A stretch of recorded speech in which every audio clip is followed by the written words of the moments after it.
Kasabay ng pag-igting ng kampanya ng gobyerno laban sa paggamit ng paputok ngayong bagong taon, umaaray naman ang ilan sa mga negosyante ng paputok sa Bocaue, Bulacan.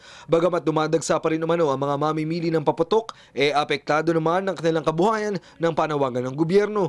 Malaki kasi ang diferensya ng kanilang kita noong mga nakarang taon kesa ngayon. Dahil dito, isa naman ang kanilang pakiusap sa mga otoridad.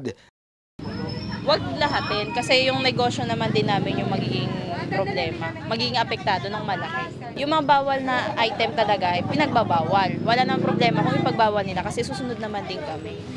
Piccolo umano ang isa sa pinakamabenta noon at sa katunayan may mga naghahanap pa rin ito ngayon kahit ipinagbabawal na. Pinakamalaking insidente kasi ng mga naitatalang firecracker incident ay bunsod ng Piccolo. Kaya naman payo ng mga negosyante, pumili na lamang ng iba pang paputok. Aerial na lang maganda kasi at least hindi lang kayo nakakita pati mga kapitbahay.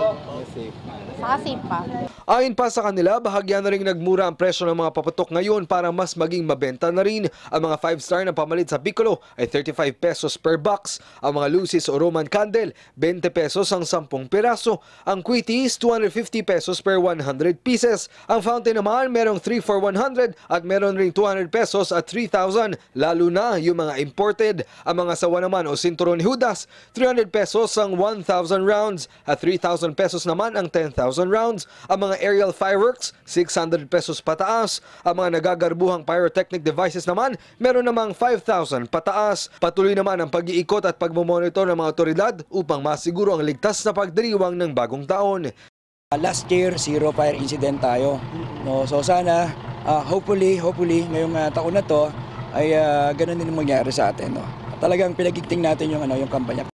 Sa kabila naman ng panawagan ng gobyerno, marami pa rin ang nais gumamit ng paputok ngayong bagong taon. Kasi mas masaya pagka mayroong paputok. Hindi naman paputok kahit fountain lang para hindi madisgrasya.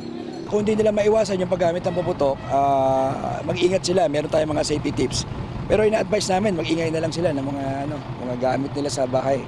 Panawagan nga ng mga otoridad na iwasan na ang paggamit ng paputok, pero kung kabilang kayo sa ilan na kulang umano ang selebrasyon ng bagong taon ng walang fireworks, siguruhin na lamang na maayos at maingat ang paggamit nito upang sa pagsalubong ng 2015 ay masigurong walang disgrasya sa ating pamilya. Greg Gregorio, News Team 13.